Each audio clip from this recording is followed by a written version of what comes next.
A'udzubillahi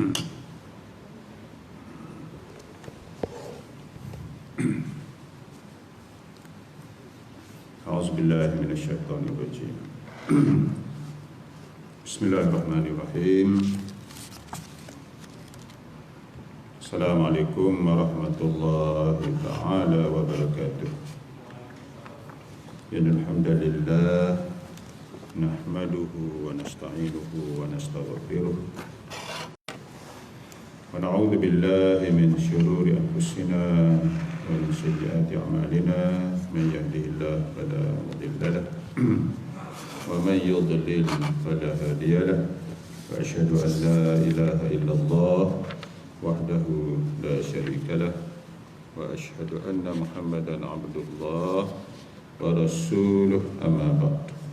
Qala rabbi shrah li sadri wa yassir li amri wahlul 'uqdatam min lisani yafqahu qawli. Subhanaka la ilma lana illa ma 'allamtana innaka antal alimul hakim. Wala haula wala quwwata illa billahil aliyyil azim. Allahumma amin. Sahabat-sahabat yang dikasihi oleh Allah Ta'ala, kita sambung kitab bimbingan mukmin, bimbingan mukmin. Terjemahan dari kitab Mau'izatul Mu'minin, Mau'izatul Mu'minin, yang ditulis oleh yang disaring dari kitab Ihya Ulumuddin. Ihya Ulumuddin ditulis oleh Al-Imam Al-Ghazali. Mau'izatul Mu'minin ditulis oleh Asy-Syaikh Jamaluddin Al-Qasimi. Kita sambung bab akhlak, bab latihan akhlak. Iaitulah tajuknya, apakah ciri-ciri budi pekerti yang baik. Apakah sifat-sifatnya yang perlu ada pada seorang mukmin? Mana wajib ada, yang perlu ada pada setiap mukmin. Kita sudah membaca beberapa firman Allah Subhanahu wa taala yang menjelaskan beberapa sifat-sifat, ciri-ciri sebagai orang yang beriman, yang dijanjikan keberjayaan di sisi Allah Subhanahu wa taala, sama ada di atas dunia ataupun di akhirat. Pada malam ni kita menyentuh beberapa hadis Nabi sallallahu alaihi wasallam. Apakah yang disebut oleh Nabi sallallahu alaihi wasallam berhubung dengan sifat-sifat yang bagus, sifat-sifat yang terpuji. Yang pertama adalah sifat kasih kepada saudaranya. Itu sifat kasih kepada saudara dia sebagaimana dia kasih kepada dirinya sendiri. Iaitulah baginda sallallahu alaihi wasallam bersabda, riwayat al-Imam Al-Bukhari dan Muslim, al-mu'minu yuhibbu li akhihi ma yuhibbu li nafsihi. Artinya orang mukmin itu mencintai saudaranya dengan sesuatu yang dia cintai untuk dirinya sendiri. Dengan arti apa yang dia suka kepada diri dia, itulah yang dia suka kepada sahabat dia. Dengan arti sebaliknya, apa yang dia tak suka, jika diperlakukan kepadanya, begitulah sahabat dia tidak suka benda tersebut. Dengan arti itulah makna cerminan. Itulah makna cerminan kepada saudara dia. Mana kita cerminan kepada saudara Muslim kita. Walaupun kita nampak di depan kita tu orang lain, tetapi anggaplah sebagai cermin. Bila tengok cermin, kita tengok diri kita. Kita nampak diri kita, kita duduk depan cermin nak sikat rambut ke apa, nak berus gigi ke, kita nampak diri kita, itulah saudara kita. Ya, saudara kita. Jadi di antara sifat yang perlu ada, apa yang kita sukai kepada diri kita, itulah yang terbaik yang kita persembahkan ya kepada sahabat kita. Dan sifat yang kedua adalah memuliakan tetangga. Sifat kejiranan disebut di dalam bab ini contoh-contoh sifat-sifat yang mulia, akhlak yang terpuji yang perlu ada. Nombor dua adalah memuliakan tetangga. Ini termasuk di dalam bab adab kejiranan. Adab kejiranan. Sabda Nabi SAW, hadis al-Imam Al-Bukhari dan Imam Muslim, "Man kana yu'minu billah wal yawmil akhir falyukrim jarahu." Ya, sebuah hadis yang panjang, kemudian diambil yang berkenaan dengan tajuk, barang siapa benar-benar beriman kepada Allah dan hari akhirat, hendaklah dia memuliakan jirannya. Di antara manifestasi kepada iman yang betul, ya, iman yang benar, bagaimana akhlak kita dengan tetangga.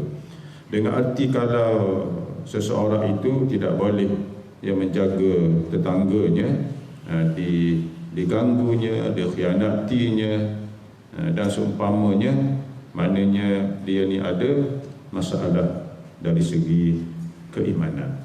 Walaupun nampak zahirnya bagus, solat berjamaah, datang masjid surau, tetapi hubungannya dengan jiran tak bagus, selalu mengganggu jirannya dan seumpamanya, ianya mengalami masalah keimanan. Kerana hubungan yang bagus dengan jiran di antara tanda ataupun terjemahan kepada iman yang betul. Seterusnya adalah sifat yang ketiga, sentiasa berkata-kata perkara yang baik. Dengan arti kalau tak mampu mengungkapkan perkara yang baik, hendaklah dia diam. Itu adab lidah, adab lisan, kena jaga. Jadi bila orang mukmin di dalam pergaulan dia seharian, dia boleh jaga lidah dia, jaga percakapan dia sudah selamat banyak benda. Dia sudah selamat banyak benda. Di antara yang disebut oleh baginda sallallahu alaihi wasallam, al-mu'minu man salima al-muslimuna min lisanihi wa yadihi. Orang mukmin yang benar-benar, yang mana orang mukmin yang lain selamat dari lidah dia dan dari tangan dia, dari perbuatan dia. Bila dah boleh jaga lidah, dah separuh selamat dah. Itu pentingnya kita bercakap benda-benda yang bagus, benda-benda yang baik, benda-benda yang boleh memberi manfaat. Jadi jumpa muka surat tu. Apa ya? Tajuk tengok bab akhlak. Bab akhlak, ciri-ciri budi pekerti yang mulia. Ciri-ciri budi pekerti yang mulia, bab akhlak. Latihan akhlak, latihan jiwa. Ciri-ciri budi pekerti yang mulia. Muka surat berapa? Kitab lama muka surat 38, juzuk yang kedua. Tengok juzuk yang kedua. Sabda Nabi sallallahu alaihi wasallam, hadis al-Imam Al-Bukhari dan Muslim. Buku baru muka surat apa? Buku baru surat apa? Jumpa. Surah apa baru? 11 411 18. Buku baru muka surat 418. Buku lama jilid yang kedua muka surat 38 418.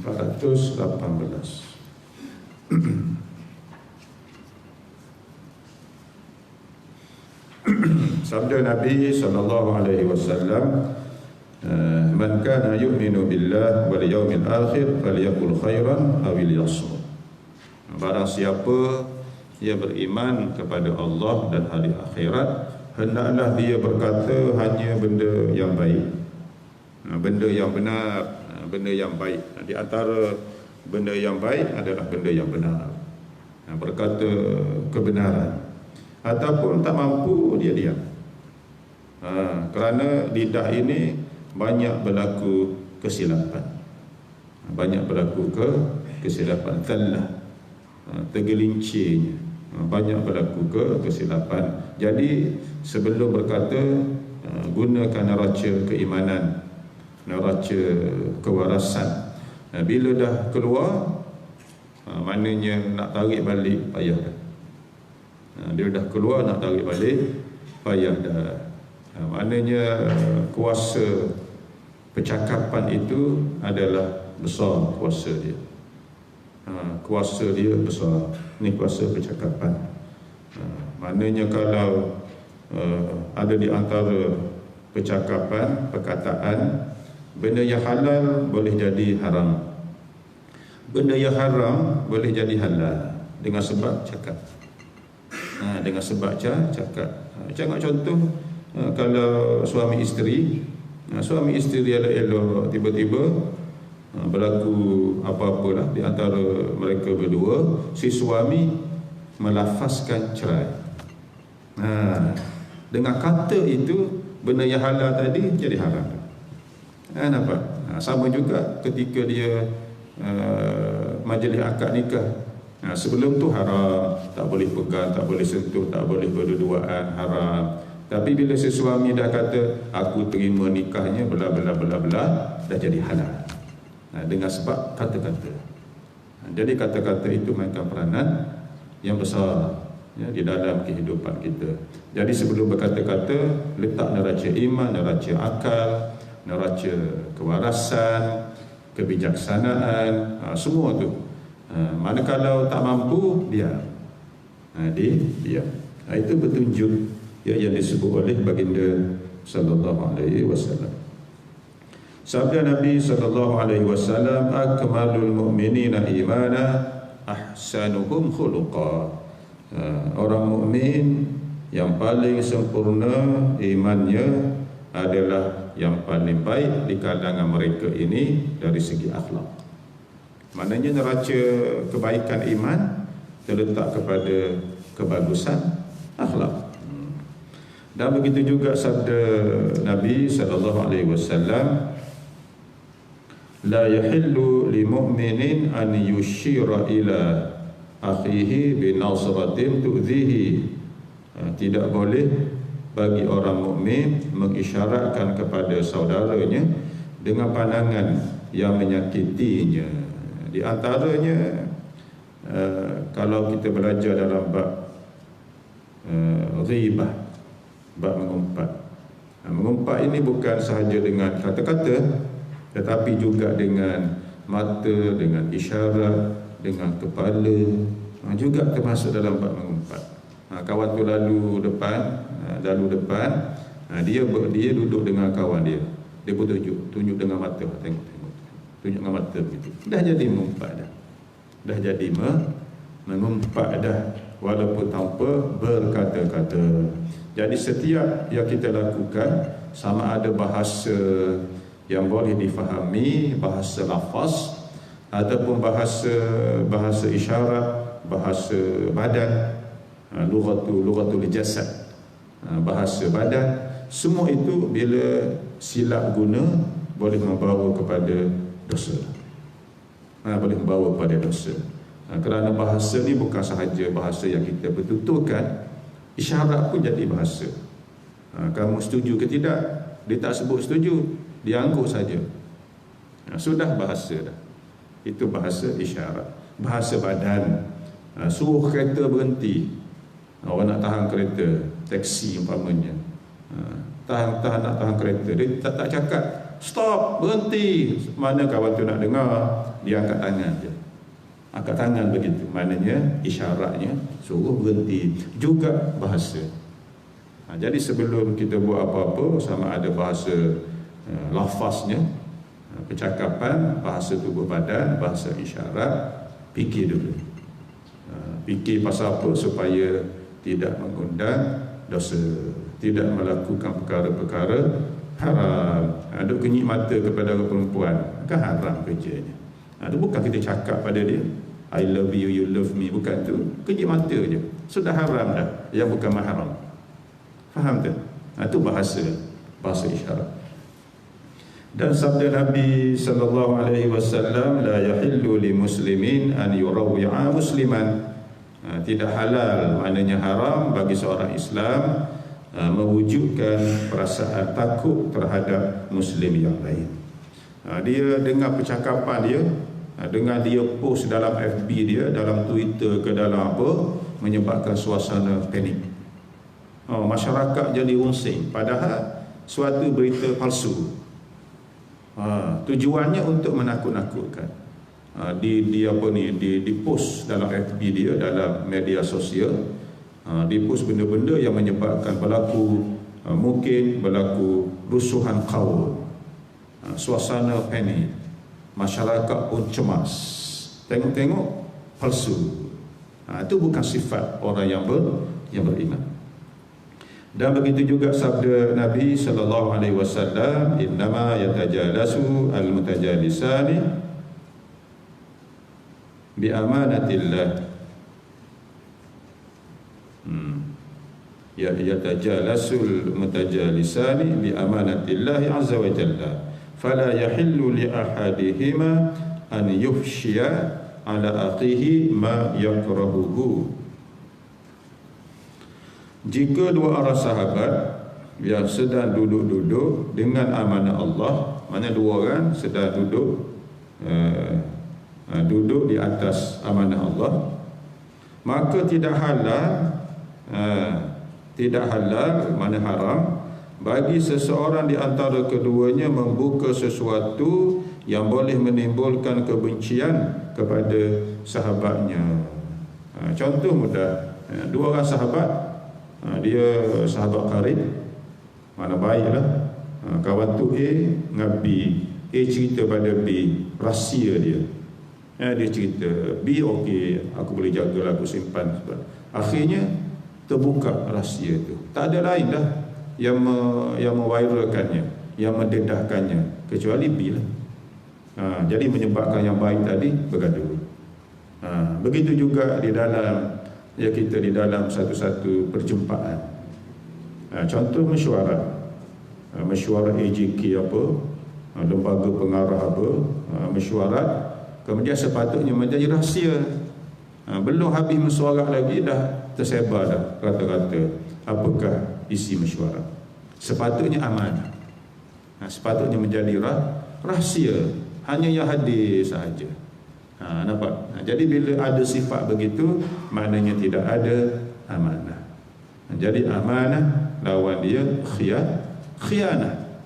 Bila berkhianat, itulah sifat munafik. Itulah sifat munafik. Sepatutnya benda begitu rahsia. Rahsia. Kalau hendak diumumkan, akan dihebahkan. Yang mengumumkannya mungkin yang diberi pertanggungjawabkan, yang diberi pertanggungjawaban, diumumkan begini ketetapan 1, 2, 3, 4. Bukan semua boleh umum, baik dari segi sebuah pemerintah ataupun dari segi badan apa, dari segi NGO apa, dari segi pertubuhan apa. Bukan semua AJK boleh umum keputusan mesyuarat. Maknanya kalau kita dalam kes pandemik sekarang ni, bukan semua menteri boleh bercakap, hanya yang diberi tanggungjawab. Masuk mesyuarat, semua masuk. Masuk mesyuarat, semua masuk. Yang diumumkannya hanya ABC.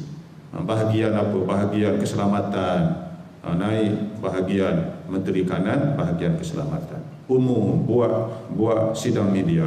Bahagian kesihatan, naik siapa? Ketua pengarah, umum pukul berapa itu. Ada masing-masing. Kemudian bahagian menentukan benda yang lebih besar, PM, Perdana Menteri umumkan sidang media. Bukan semua menteri boleh bercakap. Sama juga kita dalam pertubuhan mana. NGO mana. Nampak? Semua tu ada caranya. Bukan semua orang bila dalam mesyuarat, semua dah viral dah. Ini isi kandungan mesyuarat 1, 2, 3, 4. Siapa bercakap, siapa yang bangkang, siapa yang bantah, siapa yang mencadangkan. Itu namanya khianat. Sifat khianat di antara ciri-ciri golongan munafik.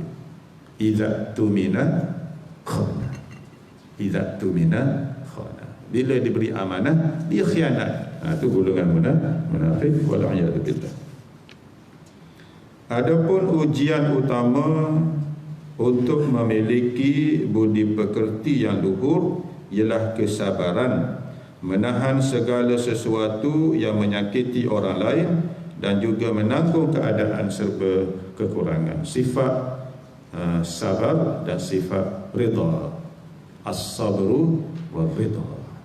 As-sabru wa rida. Sifat sabar dan juga sifat rida.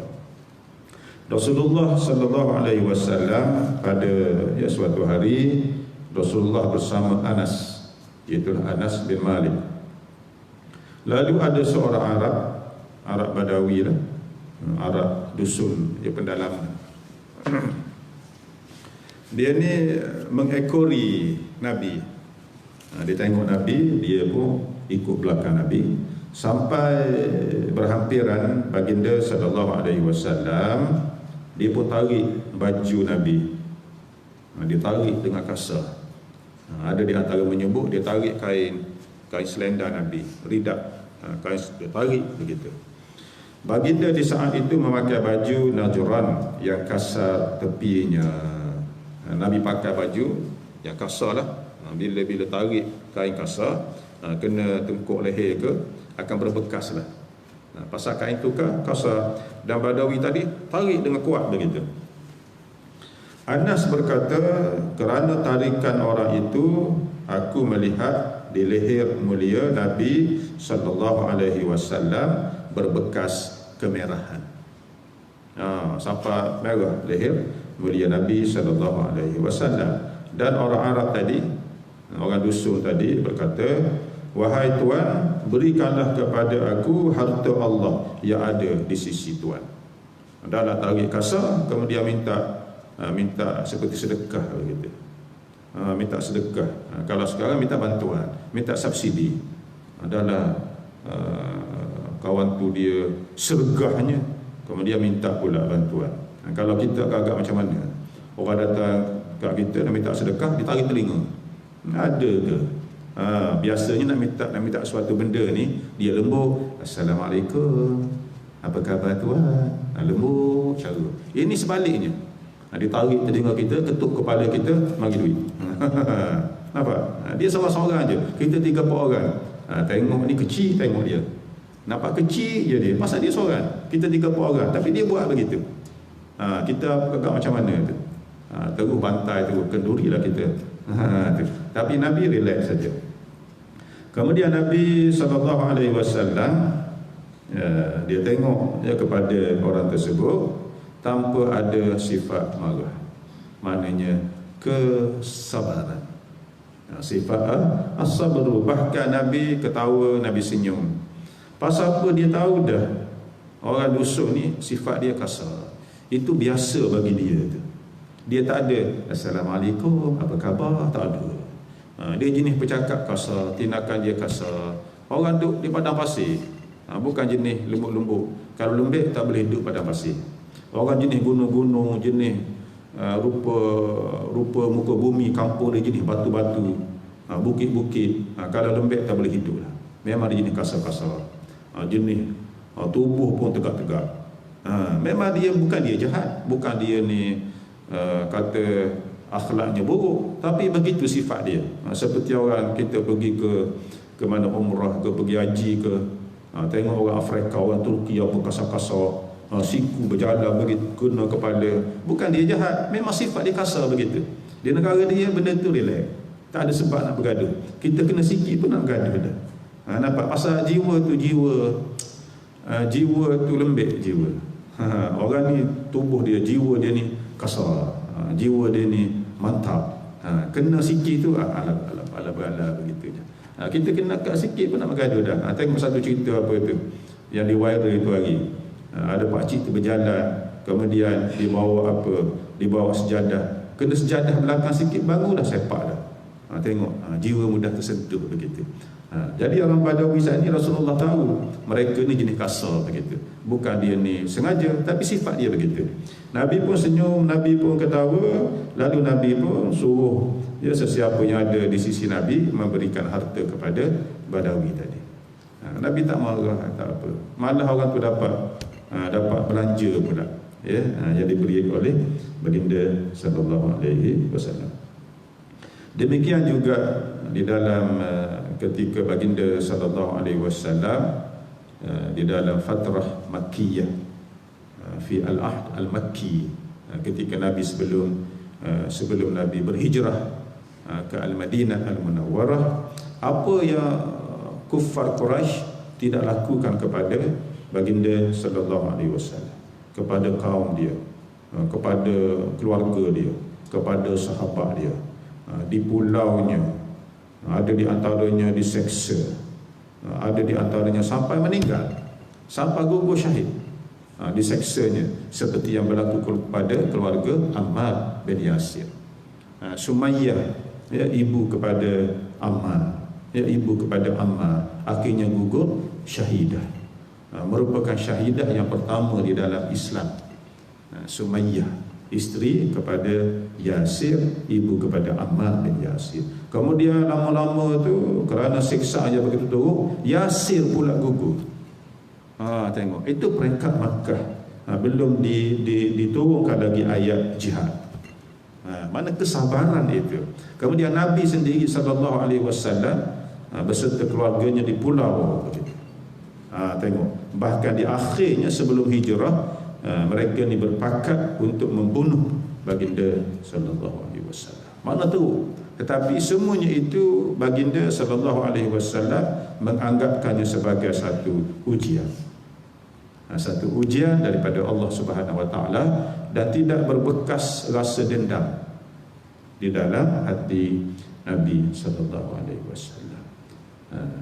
Maknanya ketika Yaumul Fathi Makkah, ketika Fathu Makkah, pembukaan kota Makkah, kalau Nabi nak ambil dipanggil al-akhdhu bis-sa'ri, kalau nak ambil dendam dia ketika pembukaan kota Makkah, baginda mampu, pasal dah masuk Makkah dengan kemenangan.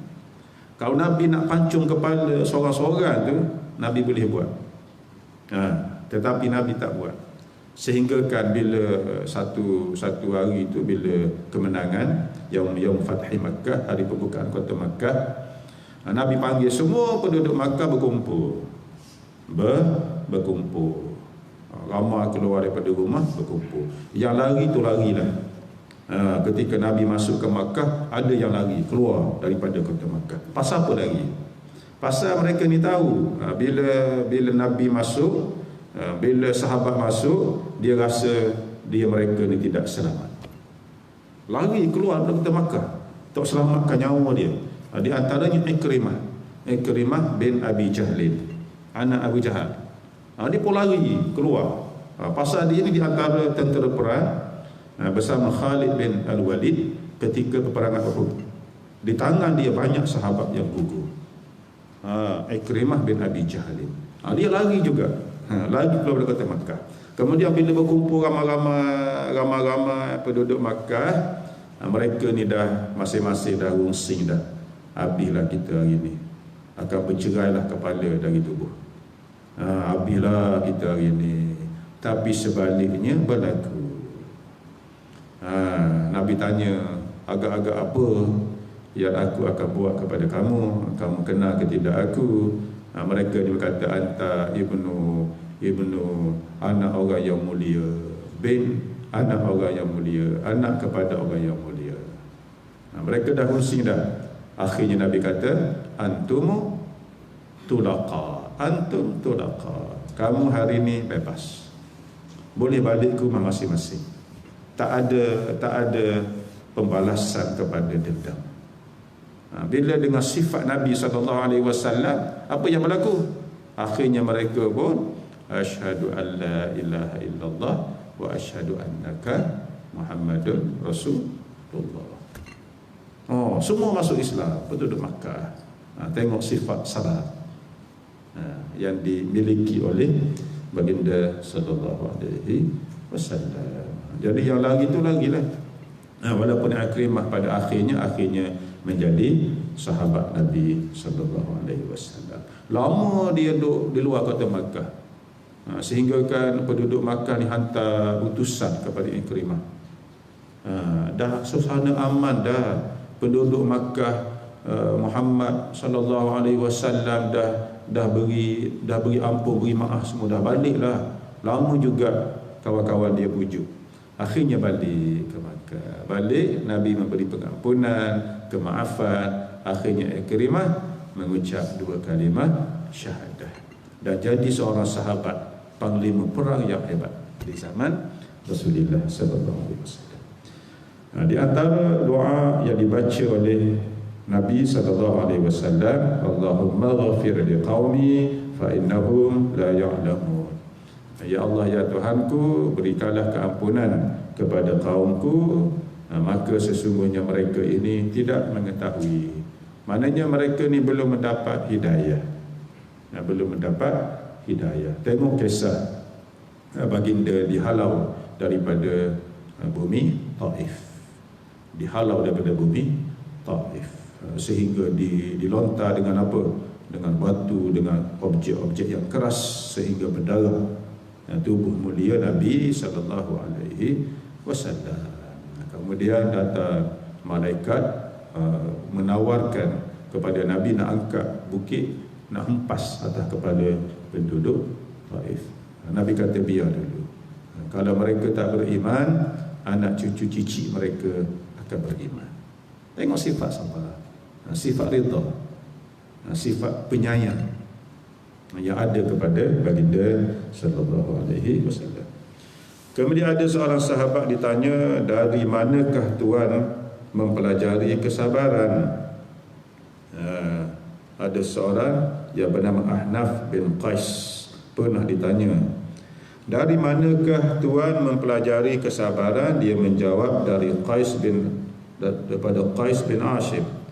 Ia ditanya pula, sampai di mana sifat sabar itu? Ahnaf menjawab, pada satu ketika Qais bin Asim sedang duduk di rumahnya, kemudian datang pelayan, itulah seorang hamba perempuan membawa bekas dari besi yang berisi daging panggang.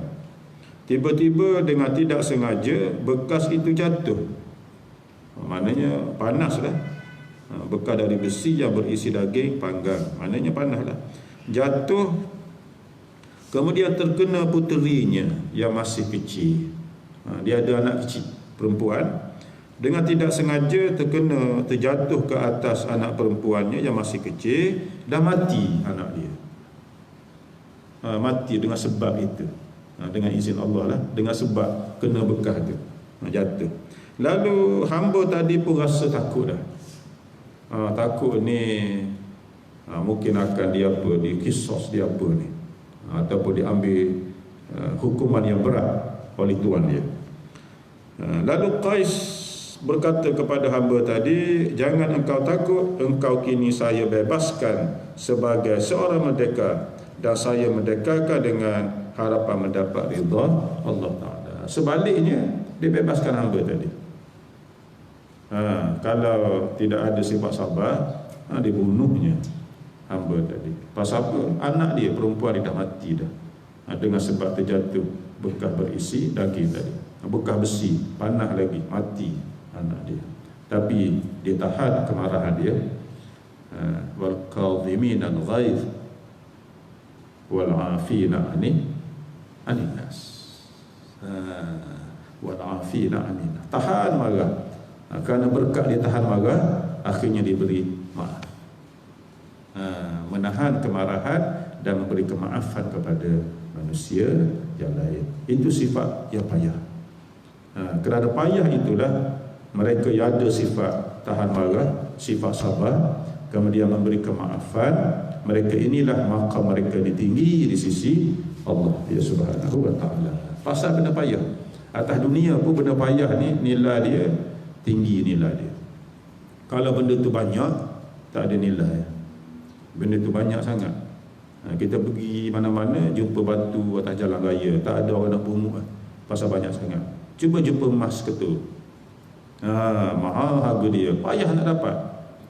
Kena pecahkan batu, kena lombong. Batu tu pula kena pecahkan besar mana batu, kan payah nak melombong itu. Kalau benda tu banyak, jadi tak ada nilai pula.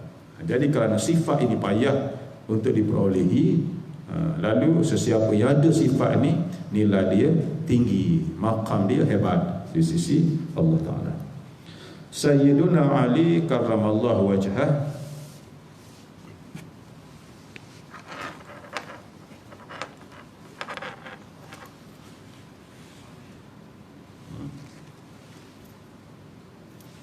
Sayyiduna Ali karramallahu wajhah pada suatu ketika memanggil seorang hamba sahaya lelaki yang masih bujang. Mana dia ada hamba lelaki. Beliau memanggilnya 3 kali, namun hamba tersebut masih belum menjawab. Beliau berdiri lalu melihat hambanya sedang seronok duduk sahaja sambil berbaring. Bukan tak dengar, tapi duduk seronok. Mudah fahamnya, ibu ayah panggil kita, kita tak nak menyahut pun, duduk seronok main game, bukan tak dengar. Agak-agak bapak kita suka ke tidak, bagus awal ni, mainlah sampai ke petang, ada begitu? Oh tak ada, suruh mengaji, suruh mandi, suruh makan pun bayar. Oh tak apa, jangan makan pun tak apa, mainlah sampai ke petang, tak apalah awal. Tak ada begitu, tak ada. Sila-sila dibawa apa, bawa watan apa pemata kepala atau pemata belakang. Sayyidina Ali dia tengok hamba dia duk panggil-panggil, bukan tak dengar. Dia tengok dia seronok baring-baring, duk seronok begitu. Kemudian dia bertanya kepada hamba tadi, apakah engkau tidak mendengar panggilanku? Hamba tadi menjawab, dengar. Kata Sayyidina Ali, kalau begitu mengapa engkau tidak menyahut atau datang kepadaku? Lalu hamba tadi menjawab, saya berasa aman dan tidak akan dimarahi oleh Tuan, maka dari itu saya rasa malas. Hamba tu tahu dah Sayyidina Ali tak akan marah pada dia. Baik sangat, tak akan marah. Kalau dia tak pergi pun Sayyidina Ali tak akan marah, tak pukul dia. Tiba-tiba Sayyidina Ali pun berkata, baiklah, engkau kini sudah bebas, dan aku bebaskan engkau kerana mengharapkan ridha Allah. Kata begitu.